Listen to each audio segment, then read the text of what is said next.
Welcome to this tutorial on how to add projects and assign them to employees for tracking time. This process will help you and your team organize and track work efficiently. First, log into your Apploye account. On the left sidebar, select the Projects tab. Once you're here, click on the Create Project button in the top right corner. Next, give your project a name.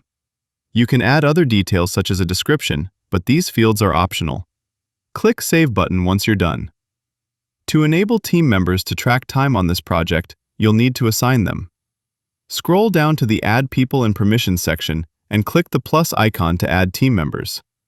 You can decide the project manager from here. Assigned team members can track time against the project. If you want them to track time against tasks, add tasks below here and assign specific team members to tasks. Then click on the Save and Proceed button. Now, your employees can select this project from the Apploye desktop app to track their time. Thanks for watching. Be sure to check out more tutorials for tips on maximizing your productivity with Apploye.